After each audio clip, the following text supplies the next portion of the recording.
تیسری ایک صورت یہ ہے کہ کسی ولی اللہ کی قبر پر جا کر کے یہ کہنا کہ آپ ہماری طرف سے اللہ سے سفارش کر دیجئے، آپ ہماری طرف سے اللہ تعالیٰ سے سفارش کر دیجئے کہ اللہ تعالیٰ ہمارا یہ کام کر دیں یا ہماری دعا کو قبول فرما لیں، یا آپ دعا کر دیجئے کہ اللہ تعالیٰ ہماری دعا کو قبول فرما لیں۔ دیکھو اس میں ذرا غور کرنے کی بات ہے۔ پہلی صورت میں تو مانگا تھا اللہ تعالیٰ سے، صرف اس بزرگ کا طفیل اور وسیلہ دیا تھا، وہ جائز ہے۔ دوسری صورت میں اس بزرگ سے ہی مانگا تھا، اللہ سے نہیں مانگا، اس لیے وہ حرام ہے۔ یہ تیسری صورت ان دونوں صورتوں کے درمیان کی صورت ہے کہ آدمی مانگ تو اللہ سے رہا لیکن وہ اس بزرگ سے کہہ رہا کہ آپ میری طرف سے دعا کر دیجئے کہ اللہ تعالیٰ میرے اس کام کو کر دے۔ کیا اس طرح کی دعا کرنا اور وسیلہ کرنا جائز ہے یا نہیں جائز؟ بسم اللہ الرحمن الرحیم، الحمد للہ نحمده ونستعینه ونستغفره ونؤمن به ونتوکل علیہ ونعوذ باللہ من شرور انفسنا ومن سیئات اعمالنا من يهده الله فلا مضل له ومن يضلله فلا هادي له وأشهد أن لا إله إلا الله وأشهد أن سيدنا ومولانا محمدا عبده ورسوله وصلى الله تعالى على النبي الأمي وعلى آله وأصحابه وبارك وسلم تسليما كثيرا كثيرا۔ اما بعد، آواز آ رہی ہے؟ صحیح آ رہی ہے؟ اس ہفتے سے پچھلے ہفتے یعنی آج سے 15 دن پہلے ایک سبق گزرا اور اس سبق کی کچھ باتیں رہ گئی تھی، میں بھی بیان کرنے سے بھول گیا اور آپ لوگوں نے بھی یاد نہیں دلایا۔ جو لوگ موبائل میں دیکھ رہے ہیں ان کے فون آئے دور دور سے کہ جی مسئلہ ادھورا رہ گیا، تو میں نے کہا ہمارے شاگرد تو سبق صحیح سے یاد نہیں کر رہے، انہوں نے تو یاد ہی نہیں دلایا، تو یاد دلا دینا چاہیے کہ کوئی بات رہ گئی ہے۔ مسئلہ یہ گزرا تھا کہ اہل سنت والجماعت کے نزدیک زندہ انسان سے وسیلہ حاصل کی، وسیلے کی 3 قسمیں، 3 صورتیں۔ ایک صورت تو یہ ہے کہ اہل سنت والجماعت کے نزدیک بنیادی طور پر کسی زندہ یا مردہ اللہ کے ولی کے وسیلے سے دعا کی جا سکتی ہے۔ مثلا ہم لوگ کہہ سکتے ہیں کہ اللہ جو یہ بزرگ ہمارے دنیا سے جا چکے ہیں ان کے طفیل میں تو ہماری دعا کو قبول فرما، جو دنیا سے جا چکے ہیں ان کے بارے میں ان سے بھی وسیلہ کیا جا سکتا ہے۔ اور دوسری صورت یہ ہے کہ جو دنیا سے تشریف نہیں لے گئے ابھی زندہ ہے، ان کے وسیلے سے بھی دعا کی جا سکتی ہے۔ حضرت عمر بن خطاب رضی اللہ تعالیٰ عنہ کے دور خلافت میں مدینے میں قحط پڑا، اللہ کے رسول صلی اللہ علیہ وسلم کے چچا حضرت عباس رضی اللہ تعالیٰ عنہ حیات تھے، زندہ تھے، تو آپ نے اللہ کے رسول کے چچا حضرت عباس کے وسیلے سے دعا کی۔ تو یہ بات سمجھ میں آ گئی آپ کے کہ جو دنیا سے تشریف لے جا چکے ہیں اور جو زندہ ان کے وسیلے سے دعا کی جا سکتی۔ اب وسیلہ کرنے کی 3 صورتیں ہوتی۔ ایک صورت تو یہ ہوتی ہے کہ ہم دعا کریں کہ اللہ فلاں بزرگ کے طفیل میں آپ ہماری دعا قبول فرما لیجئے، یہ وسیلہ ہم دعا کریں اس طرح سے دعا کرنا اور وسیلہ کرنا بالکل جائز ہے، بلکہ افضل ہے وسیلے سے دعا کرنا۔ علماء نے لکھا کہ افضل ہے، دعا جلدی قبول ہوتی ہے، یہ بالکل صحیح مسئلہ، اس کو ہم نے بیان کر دیا تھا تفصیل کے ساتھ۔ دوسری صورت یہ ہے کہ آدمی کسی بزرگ کی یا ولی اللہ کی قبر پر جا کر کے یہ کہے، بلکہ ان سے مانگے کہ اے اللہ کے ولی تم مجھے اولاد عطا کر دو، یا یہ کہے کہ اے اللہ کے ولی تم بارش دے دو، تو ایسا وسیلہ اختیار کرنا اور ایسی دعا کرنا حرام اور شرک ہے، اس لیے کہ اولاد دینا اور بارش کا دینا یہ اللہ کا کام ہے، کسی انسان کا کام نہیں ہے۔ تو تو آپ نے دیکھی دو صورتیں، ایک صورت بہتر اور افضل اور جائز ہے، اور دوسری صورت وہ ہے جو ناجائز ہے اور شرک ہے۔ ایک تیسری صورت اور رہ گئی تھی جس کو مجھے سمجھانا تھا، وہی مجھے آج سمجھانا ہے۔ تیسری ایک صورت یہ ہے کہ کسی ولی اللہ کی قبر پر جا کر کے یہ کہنا کہ آپ ہماری طرف سے اللہ سے سفارش کر دیجئے، آپ ہماری طرف سے اللہ تعالیٰ سے سفارش کر دیجئے کہ اللہ تعالیٰ ہمارا یہ کام کر دیں یا ہماری دعا کو قبول فرما لیں، یا آپ دعا کر دیجئے کہ اللہ تعالیٰ ہماری دعا کو قبول فرما لیں۔ دیکھو اس میں ذرا غور کرنے کی بات ہے۔ پہلی صورت میں تو مانگا تھا اللہ تعالیٰ سے، صرف اس بزرگ کا طفیل اور وسیلہ دیا تھا، وہ جائز ہے۔ دوسری صورت میں اس بزرگ سے ہی مانگا تھا، اللہ سے نہیں مانگا، اس لیے وہ حرام ہے۔ یہ تیسری صورت ان دونوں صورتوں کے درمیان کی صورت ہے کہ آدمی مانگ تو اللہ سے رہا لیکن وہ اس بزرگ سے کہہ رہا کہ آپ میری طرف سے دعا کر دیجئے کہ اللہ تعالیٰ میرے اس کام کو کر دے۔ کیا اس طرح کی دعا کرنا اور وسیلہ کرنا جائز ہے یا نہیں جائز؟ تو اس مسئلے کو رک کر کے ذرا مسئلہ سمجھیے کہ صحابہ کے درمیان صحابہ کے دور سے آج تک علماء کے درمیان میں ایک مسئلے کو لے کر کے اختلاف ہے، اور وہ مسئلہ یہ ہے کہ جن لوگوں کا انتقال ہو چکا ہے انبیاء کے علاوہ، نبیوں کی بات نہیں کر رہا ہوں میں، نبیوں اور رسولوں کی بات نہیں کر رہا ہوں میں، عام مسلمانوں کی بات کر رہا ہوں۔ تو عام مسلمان جو ہیں، جو اللہ کے ولی انتقال کر چکے ہیں، کیا وہ قبر میں ہماری باتوں کو سنتے ہیں؟ ہماری باتوں، ہم جو ان سے قبر پر کھڑے ہو کر کے جو باتیں کہتے ہیں، تو کیا وہ باتیں قبر میں سنتے ہیں یا نہیں سنتے؟ صحابہ کے زمانے سے اس مسئلے میں اختلاف ہے۔ صحابہ کی ایک جماعت اس بات کی قائل تھی کہ لوگ قبروں میں سنتے ہیں، جب اس کا بیٹا، اس کا باپ، اس کا رشتہ دار یا کوئی اور محبت کرنے والا اس کی قبر پر جاتا ہے تو وہ ان کی باتوں کو سنتے ہیں، جوتوں کی آواز کو بھی سنتے ہیں۔ اور صحابہ کی ایک جماعت اور علماء کی ایک جماعت کا کہنا یہ ہے کہ جو مر گئے وہ ہماری باتوں کو نہیں سنتے، ہمارے چلنے پھرنے کو نہیں سنتے۔ اور یہ ایسا اختلافی، ہمیشہ ایک بات یاد رکھیے، جس مسئلے میں صحابہ کے درمیان میں اختلاف ہو گیا، قیامت تک کوئی عالم ایسا پیدا نہیں ہو سکتا کہ اس مسئلے میں فیصلہ کرتے۔ جب صحابہ سے فیصلہ نہیں ہوا تو بعد والے لوگ کیا اس میں فیصلہ کر سکتے ہیں؟ اس لیے اس مسئلے میں اب تک کوئی فیصلہ نہیں ہو پایا۔ دنیا میں دونوں طرح کے لوگ ہیں، کچھ لوگ کہتے ہیں قبروں میں لوگ سنتے ہیں، اور کچھ لوگ کہتے ہیں قبروں میں لوگ نہیں سنتے۔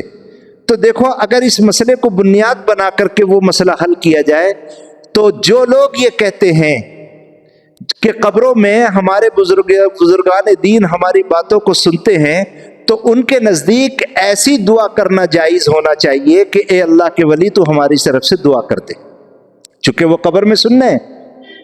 تو قاعدہ یہ کہتا ہے کہ ان کے نزدیک ایسی دعا کرنا جائز ہونا چاہیے۔ اور جو علماء یہ کہتے ہیں کہ قبروں میں کوئی مردہ یا کوئی اللہ کا ولی بات کو نہیں سنتا، ان کے نزدیک ایسی دعا کرنا جائز نہیں ہونا چاہیے کہ آپ اللہ سے ہمارے لیے دعا کر دو، چونکہ وہ قبروں میں نہیں سننا ہے۔ سمجھ میں آئی بات؟ عقل تو یہ کہتی ہے کہ ان کے نزدیک ایسی دعا جائز ہونا چاہیے، اور عقل کہتی ہے ان کے نزدیک ایسی دعا جائز نہیں ہونی۔ لیکن عجیب بات یہ ہے کہ علماء کی دونوں جماعتیں، جو جماعت یہ کہتی ہے کہ قبروں میں اولیاء اللہ لوگوں کی باتیں سنتے ہیں، اور وہ جماعت جو کہتی ہے کہ قبروں میں لوگ ولی اللہ لوگوں کی باتیں نہیں سنتے، دونوں جماعت کے لوگ اس بات کے قائل نہیں ہیں کہ قبر میں کھڑے ہو کر کے ایسی دعا کی جائے، قبر میں کھڑے ہو کر کے ایسی دعا کی جائے کہ آپ ہمارے لیے اللہ تعالیٰ سے دعا کر دیجئے، آپ ہمارے لیے اللہ تعالیٰ سے اولاد مانگ دیجئے، آپ ہمارے لیے اللہ تعالیٰ سے بارش مانگ دیجئے۔ نہ اس طبقے علماء کے نزدیک، نہ اس طبقے علماء کے نزدیک، دونوں علماء کے نزدیک اس کی گنجائش نہیں۔ اور ایک مشہور بزرگ گزرے ہیں مجدد الفسانی رحمۃ اللہ علیہ، جنہوں نے اکبر سے جہاد کیا تھا، اس ملک میں اتنا بڑا عالم نہیں گزرا، ان کے نزدیک ایسی دعا کرنا بدعت ہے۔ ایسی دعا کرنا کیا ہے؟ بدعت ہے۔ تو ہم چونکہ دروازہ کھلا ہوا ہے، آپ اللہ سے خود کیوں نہیں مانگتے؟ کسی کو واسطہ بنانے کی ضرورت کیا ہے کہ آپ میرے لیے دعا کر دیجئے. ہاں اگر کوئی زندہ آدمی ہے تو آپ اس سے کہہ سکتے ہیں کہ آپ میرے لیے دعا کیجئے. حضرت عمر بن خطاب رضی اللہ تعالیٰ عنہ جب عمرے کے لیے تشریف لے گئے تو اللہ کے رسول جب ملاقات کے لیے گئے تو آپ نے حضرت عمر سے فرمایا اے عمر تم اپنی دعاؤں میں ہمیں مت بھولنا. تو اللہ کے رسول نے ان سے کہا، زندہ آدمی سے کہا کہ آپ ہمارے لیے دعا کرنا، لیکن مردہ آدمی سے نہ اللہ کے رسول نے کسی کی قبر پر کہا، نہ کسی صحابی نے کسی شہید کی قبر پر کھڑے ہو کر کے کہا کہ آپ ہمارے لیے دعا کیجئے، نہ ہمارے بزرگوں میں سے کسی بزرگ نے کسی ولی اللہ کی قبر پر کھڑے ہو کر کے یہ بات کہی ہے کہ تم ہمارے لیے دعا کرو. تو اولیاء اللہ کے مزارات پر اس طرح کی دعا کی گنجائش نہیں. ہاں اب مسئلہ رہا نبیوں کا، اور خصوصاً ہمارے نبی کریم علیہ الصلاۃ والسلام کا. تو ایک مسئلہ یہاں رک کر کے سمجھ لیجئے، تب تک جب تک پچھلا مسئلہ سمجھ میں نہیں آتا اگلی بات سمجھ میں نہیں آتی. ہمارے نزدیک اہل سنت والجماعت کے نزدیک تمام انبیاء اور خصوصاً ہمارے نبی کریم علیہ الصلاۃ والسلام اپنے قبر کے اندر زندہ. ہمارا عقیدہ یہ ہے، اہل سنت والجماعت کا عقیدہ یہ ہے کہ انبیاء اور خصوصاً اللہ کے رسول اپنی قبر کے اندر زندہ. یہ ہمارا عقیدہ، ہم اس کو مانتے ہیں. اب آپ لوگوں کے ذہن میں سوال یہ ہوگا کہ وہ دنیا میں تو انتقال کر گئے. یہ بات صحیح ہے کہ دنیا میں انتقال کر گئے، لیکن قبر میں جانے کے بعد میں اللہ تعالیٰ نے ان کو دنیا جیسی زندگی عطا فرمائی ہے، بلکہ دنیا سے بھی زیادہ اچھی زندگی عطا فرمائی. اور دیکھو میں تمہیں ایک بات بتاؤں، اللہ کے رسول صلی اللہ علیہ وسلم ایک مرتبہ صحابہ کے ساتھ میں لشکر واپس آ رہا تھا، 3-4 بجے کا وقت تھا، سب لوگ تھکے ہوئے تھے. آپ نے کہا کہ تھوڑی دیر آرام کر لو، تھوڑی دیر کے بعد میں فجر کا وقت ہوگا، اٹھ کر کے فجر کی نماز پڑھیں گے. آپ نے حضرت بلال رضی اللہ تعالیٰ عنہ کی ڈیوٹی لگا دی اور آپ نے فرمایا کہ بلال تم جاگتے رہنا، سونا مت، ہم لوگ تھکے ہوئے ہیں، ہم لوگ سو جائیں گے، اور تم جاگتے رہنا، اور جب فجر کا وقت ہو تو ہم سب کو بیدار کر دینا. حضرت بلال نے کہا اللہ کے رسول لبیک، میں حاضر ہوں. سارا قافلہ سو گیا. حضرت بلال رضی اللہ تعالیٰ عنہ تھوڑی دیر کھڑے رہے، پھر بیٹھ گئے، پھر اونٹ کی کمر سے اپنی کمر لگا لی، اور اسی میں جب تیز روشنی 8 بجے اٹھی تب آنکھ کھلی. سمجھ میں آئی؟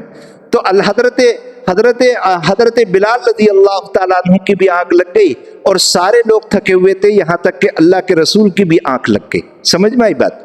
تو اس کے بعد میں حالانکہ ایک حدیث میں اللہ کے رسول نے فرمایا اس وادی سے چلو، یہاں شیطان کا اثر ہے، اور آپ نے وہاں سے جا کر کے دوسری جگہ فجر کی نماز کی قضا فرمائی. لیکن ایک حدیث میں اللہ کے رسول صلی اللہ علیہ وسلم نے فرمایا کہ میری آنکھ سوتی ہے، میرا دل جاگتا ہے. میری آنکھ سوتی ہے اور میرا دل جاگتا ہے. تو آپ لوگوں کے ذہن میں یہ سوال پیدا ہو سکتا ہے کہ بھئی جب اللہ کے رسول کا دل جاگتا ہے تو آپ کی نماز کیوں قضا ہو گئی؟ سوال ہوتا نہیں ہوتا؟ ذہن میں سوال آتا ہے. تو اس کا جواب یہ ہے کہ یہ بتاؤ کہ روشنی کا دیکھنا اور نماز کے وقت کا دیکھنا یہ دنیا کی آنکھوں سے تعلق رکھتا ہے، دل سے تعلق نہیں رکھتا. اس کا تعلق ان آنکھوں سے ہے، اور یہ آنکھیں سوئی ہوئی تھی، دل تو جاگا ہوا. تو اسی طرح اس دنیا میں اللہ کے رسول کی وفات ہو گئی، آپ دنیا سے تشریف لے گئے، یہ بات صحیح ہے، لیکن آپ کو آخر قیامت قبر کے اندر ایک زندگی دی. اور میرے الفاظ سمجھو میں کیا کہہ رہا ہوں، آپ کو دنیا جیسی زندگی بلکہ دنیا سے اچھی زندگی دی ہے. بس ایک فرق ہے کہ جب تک نبی زمین کے اوپر رہتا ہے وہ احکام کا مکلف رہتا ہے، جیسے ہم اور آپ احکام کے مکلف ہیں، ہمیں نماز پڑھنا ہے، روزہ رکھنا ہے، وغیرہ وغیرہ. لیکن نبی جب انتقال ہو جاتا ہے اور اپنی زمین کے اندر زندہ ہوتا ہے تو اس وقت ان احکام کا مکلف وہ نہیں ہوتا، وہ اس احکام کا مکلف نہیں ہوتا. ہاں اتنی بات ہے کہ جو آدمی پوری زندگی جو کام کرتا رہا وہ قبر میں بھی وہی کام کرتا ہے. چنانچہ حضرت انس کی روایت ہے کہ انبیاء اپنی قبروں میں نمازیں پڑھتے ہیں. کچھ انبیاء اپنی قبروں کے اندر قرآن کریم کی تلاوت کرتے ہیں، اس لیے کہ انہوں نے دنیا میں رہتے ہوئے یہی نیک کام کیے، اس لیے قبر کے اندر بھی وہی نیک کام کریں گے.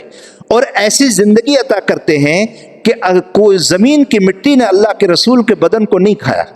اللہ کے رسول کا بدن جیسے اس وقت تھا آج بھی اسی طرح ہے. اور حدیث میں آتا ہے کہ جب لوگ درود شریف پڑھتے ہیں، درود شریف پڑھنا 2 طریقے پر ہوتا ہے. ایک طریقہ تو یہ ہے کہ آدمی اللہ کے رسول کے روضے مبارکہ پر کھڑے ہو کر کے درود پڑھتا ہے، جب درود پڑھتا ہے اور سلام پیش کرتا ہے تو اللہ کے رسول اس کے سلام کا جواب دیتے ہیں۔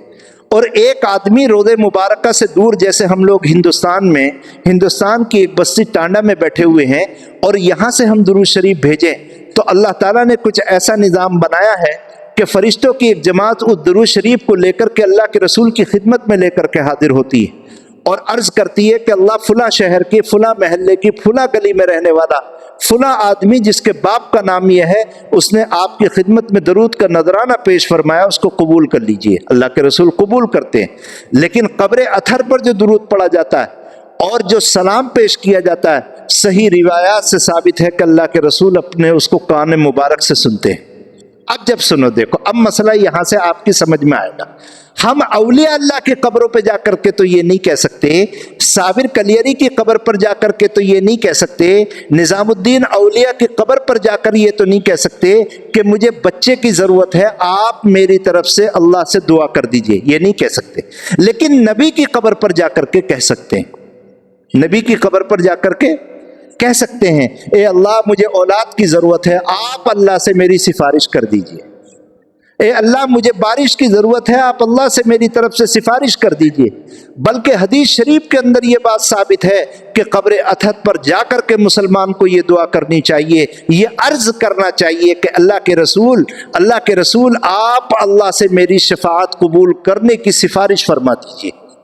تو مسئلہ سمجھ گئے، ایک ہے نبیوں کا مسئلہ اور ایک ہے اولیاء اللہ کا مسئلہ۔ تو اولیاء اللہ سے یہ دعا تو نہیں کر سکتے، لیکن نبیوں سے اور خصوصاً اللہ کے رسول سے یہ دعا کی جا سکتی ہے۔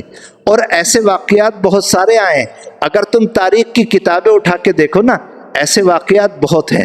ایک مشہور بزرگ گزرے ہیں، ان کا نام ہے سعید، ان کا نام ہے۔ ان کی اولاد میں سے کچھ لوگ ہمارے، جو مجھے نسب نامہ ایک صاحب نے دیا، ہمارے علاقے میں بھی اس کی اولاد میں سے کچھ لوگ رہتے ہیں، ان بڑے بغداد کے مشہور بزرگوں میں سے۔ اور وہ حج کرنے کے لیے گئے، اللہ کے رسول صلی اللہ علیہ وسلم کے روضہ مبارکہ پر انہوں نے ایسا سلام پڑھا کہ اللہ کے رسول نے کھڑے ہو کر کے ان سے مصافحہ کیا۔ ایسے واقعات تاریخ میں لکھے ہوئے ہیں۔ چنانچہ بعد میں وہ مسجد نبوی کی پیری پر لیٹ گئے اور انہوں نے تمام حاجیوں سے کہا کہ تم میرے اوپر سے جوتا رکھ کر کے جاؤ، تاکہ مجھے اللہ کے رسول کی ملاقات کی وجہ سے میرے اندر تکبر پیدا نہ ہو جائے۔ عبد الرحمن جامی رحمۃ اللہ علیہ مشہور بزرگوں میں ہیں، وہ اشعار کہا کرتے تھے۔ انہوں نے جو ہے وہ ایک حج کرنے کے لیے وہ مکہ مکرمہ روانہ ہوئے، تو راستے میں جس علاقے سے گزرتے تھے اس کے خواب میں نبی کریم علیہ الصلاۃ والسلام کی زیارت ہوئی۔ آپ نے اشارہ کر کے فرمایا کہ بھئی اس آدمی کو روکو، یہ مدینہ منورہ نہیں آنا چاہیے۔